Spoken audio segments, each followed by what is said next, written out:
Right. Howdy, Continue. folks. Really excited about the show today. I have one of my oldest musical companions, I think, that I met on the scene when I was in my early 20s, Mikey Junior.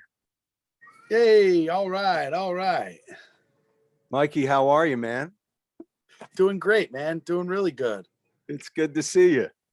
Yeah, it's good to see you too, man. This is great. Thanks for having me on. Thanks for doing this and asking me to be a part of it.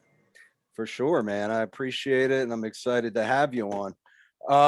Yeah, I just, we was chat about some different things going on with music scene. I look at you in the blues scene in Philadelphia as kind of like, somebody who's a central figure at this point in time. Because it's not Oh, a big scene. It's not a big blues scene in Philadelphia, is it?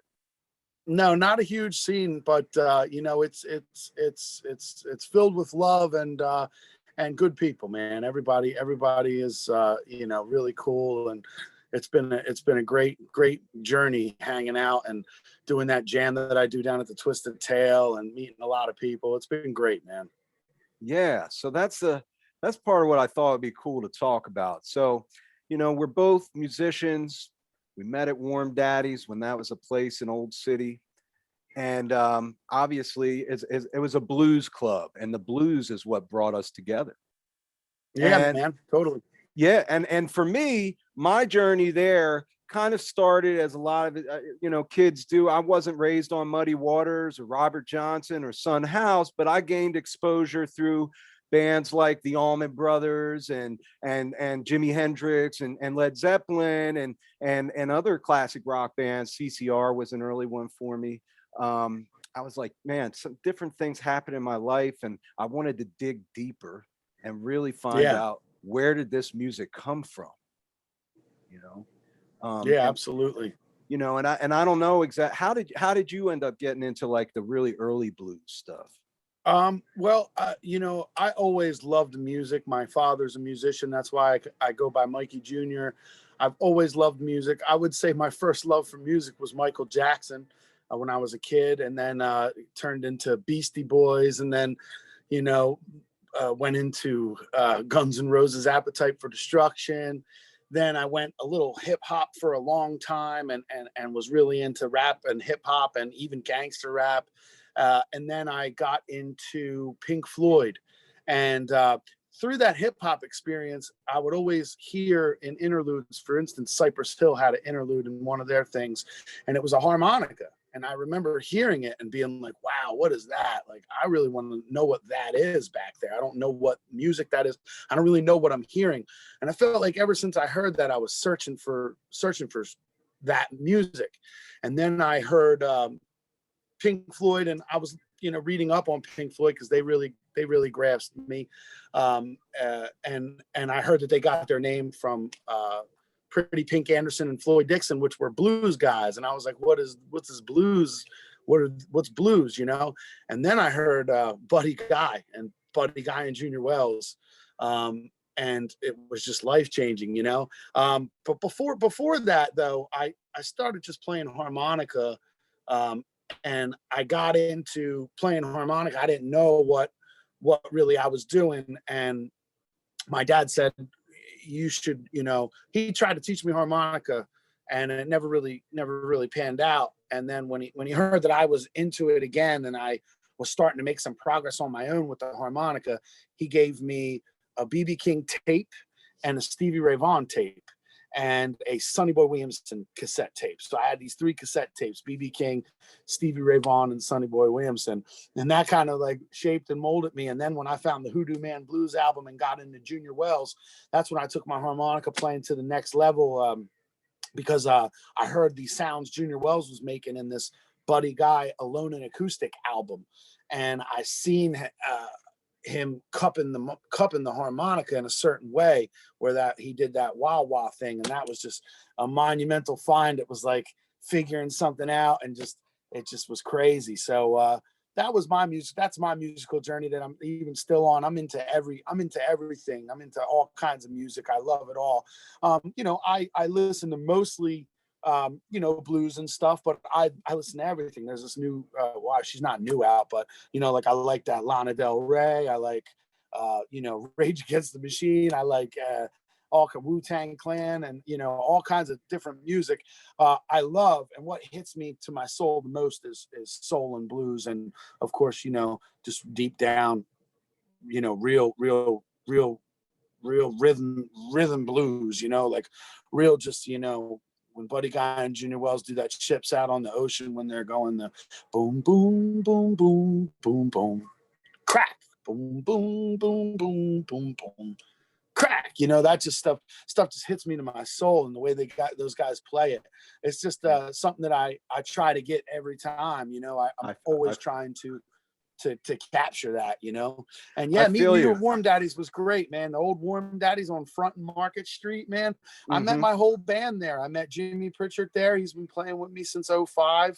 I met Matt Daniels there in about '06.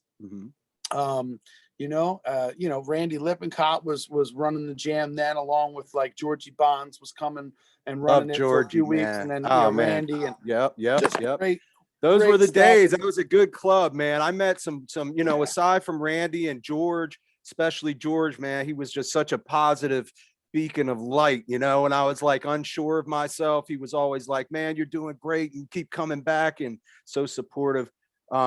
But yeah, man, you really touched on some things there, because, you know, for me, especially, well, for one, playing at Warmdaddy's exposed me to people that I met that then took the journey even deeper to blues that I was unaware of. Like, I don't know, there was a guy there by the name of Stevie G, and me and him really kind of, we clicked from early on, and he passed away, but he really had an impact, and we got together, and he had this collection of old vintage Martin and Gibsons, and he started playing like Mississippi John Hurt and that kind of stuff. That stuff is so great, man. Reverend Gary Davis, and I was like, man, you know, I never heard that. Yeah, them country blues.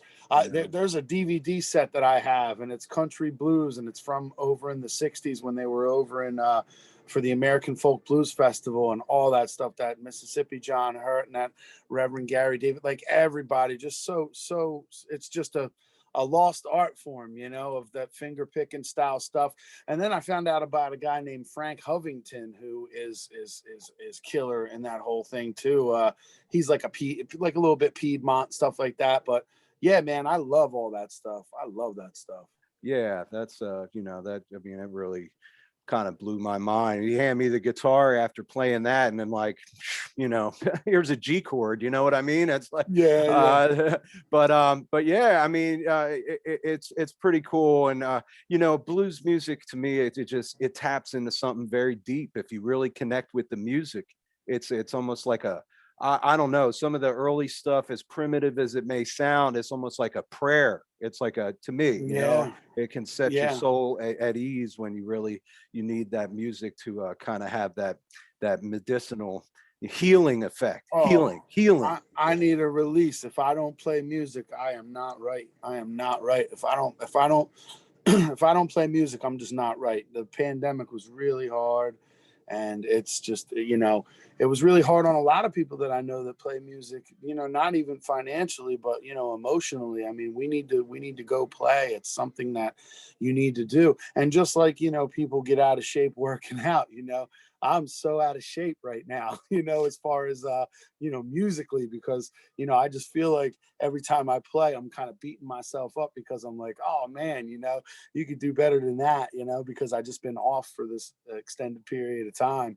But it's just really nice. It's really nice to see everybody getting back to it, and seeing faces again, and doing the blues jam again. I mean, I'm like, I think we're like 4 weeks into the blues jam, and it's been great, man. Just being able to 100% go and play on Sunday, even if, you know, because gigs ain't all the way there yet, but you know, being able to go and work out that musical, you know, that musical muscle is huge for me to be able to go do that on Sundays. So yeah, share with them the Twisted Tail. Yeah, that's one a lot of my friends that may be listening should know about, and more people should know about. It's the Twisted Tail is a restaurant that has a juke joint upstairs that Mikey hosts a jam, a blues jam. You can come sign up.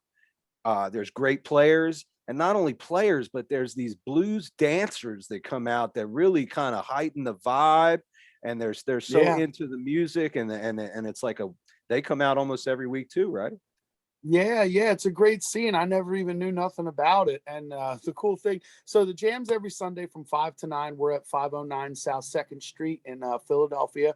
There's parking out front. It's a beautiful place. It's all ages, so you can bring the kids, you know, and hang out. There's also a lounge area if the kids, you know, are you know, because kids music is tough on their ears sometimes, so you know there's a lounge area on the side where the music isn't, you know, doesn't hit that room as much, where you can hang out, and that's where usually we do little impromptu rehearsals before putting a band up together at the jam. But yeah, I'm proud to say we've been doing this jam on July 28th, which is my birthday, coincidentally, is going to be the 10th year in business for the Twisted Tail. On July 28th, the club actually opened up on my birthday 10 years ago. So we're 10 years into the jam, and we're 10 years at having live music 6 nights a week at the Twisted Tail. Of course, we're not back to live music in that capacity yet, but we are doing the jam there on Sundays, and it's a great time, and it's a great hang. It's very supportive.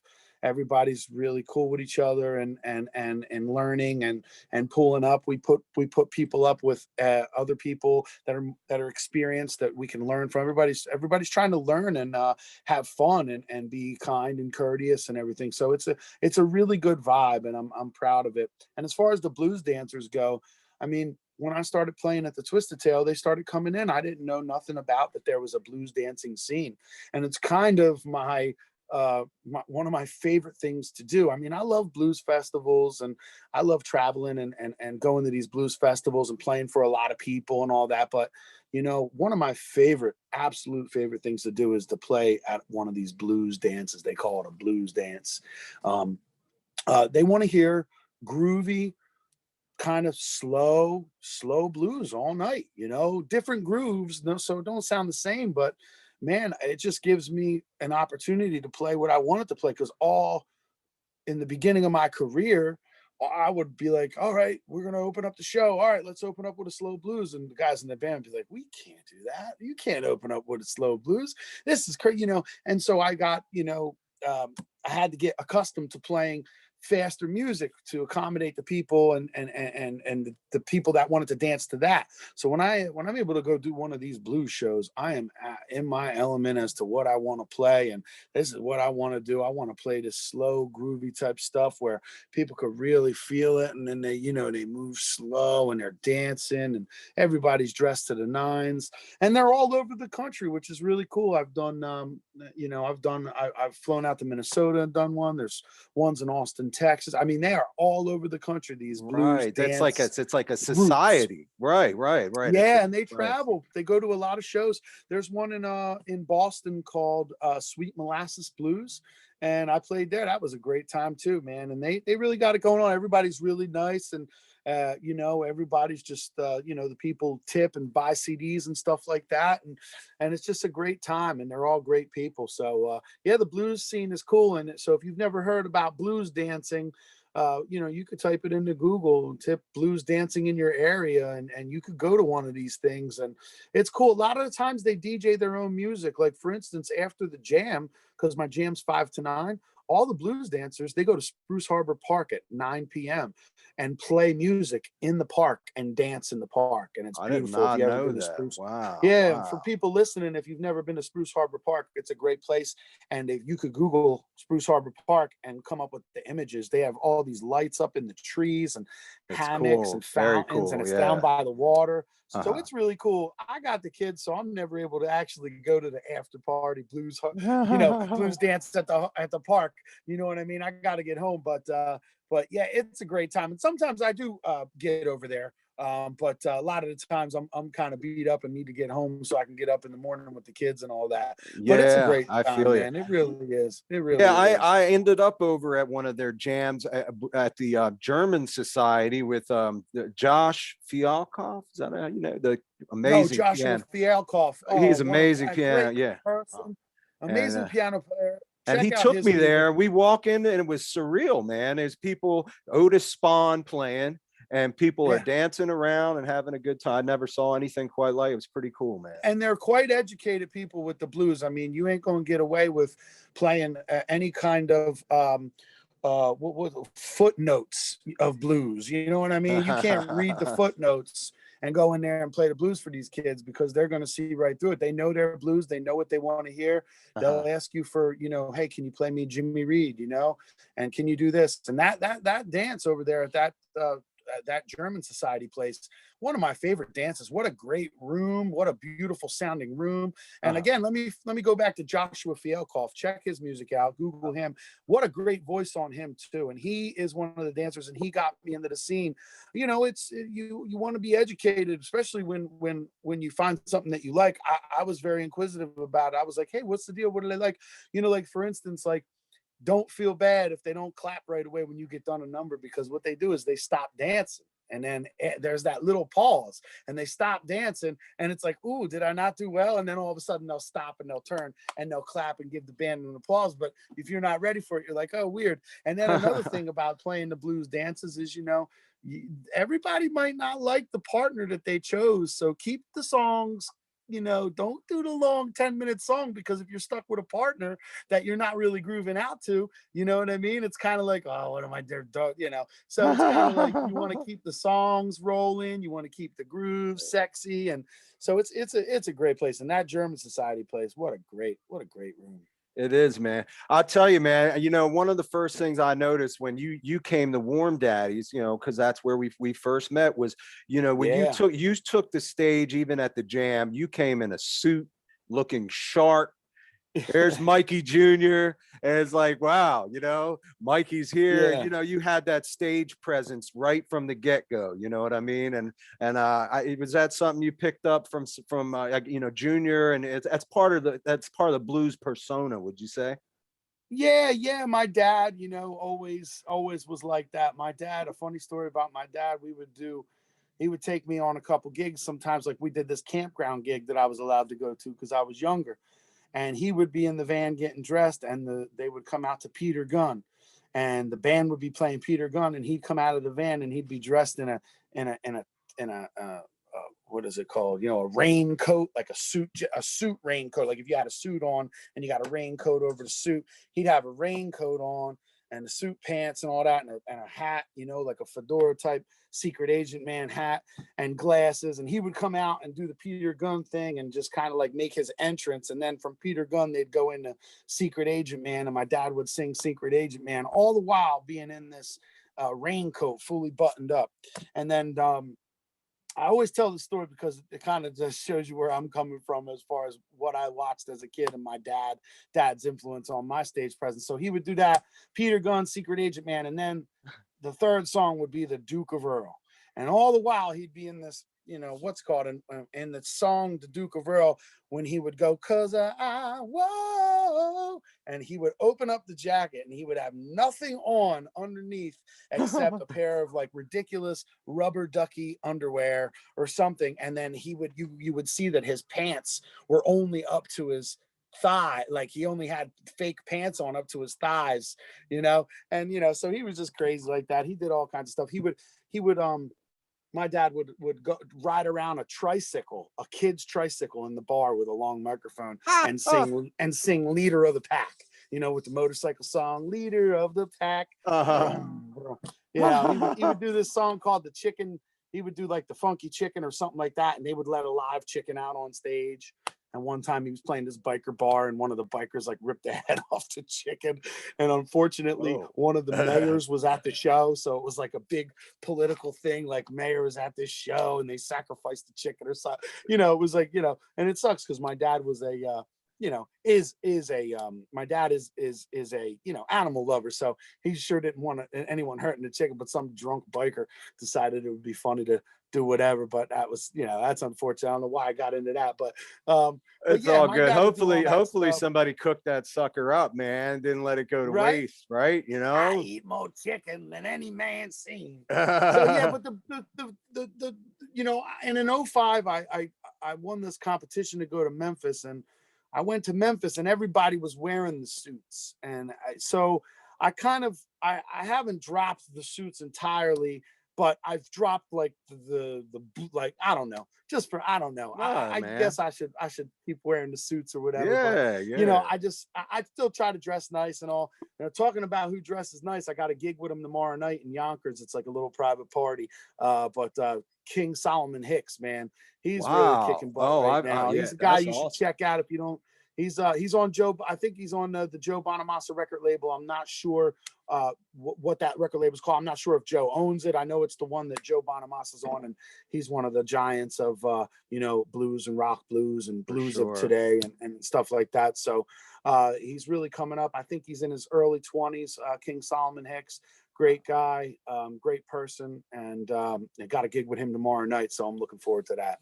That's very cool, man. I know he came out and played our area not long ago, so that's very cool. I met, you know how I met? Oh my gosh, you know how I met King Solomon Hicks? The blues dancers hired him for a blues dance, Oh, and wow. he was wondering about some local musicians, and they gave him my number, and I wasn't gigging that night.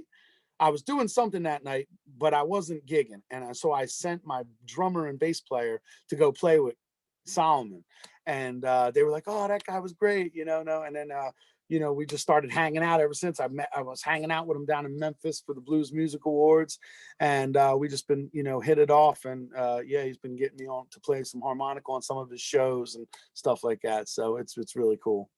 Cool, man. You know, because I don't want to spend me and you. I think we could go on for hours if we really Oh, wanted to, absolutely. but we don't want to do that. But there are some things still in my brain that I want to, you know, touch on, and one of which is, you know, I'm going to get a little deep on a couple of these topics, to be honest with you, because, you know, Yeah. like we started the conversation as far as me going backwards through some of the music I heard and wanting to hear where it came from.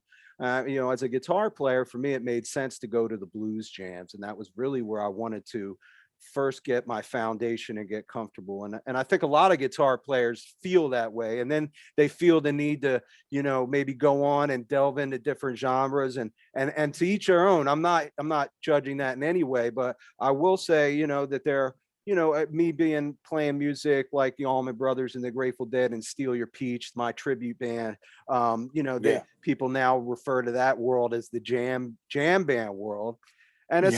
it's a common story that you hear, you know, that blues is easy or something along those lines. It all sounds the same. And I got to tell you, you know, I had a little time where I was away from the jam, and then I came back and I heard these two kids, John Hay, and the other one is Zach.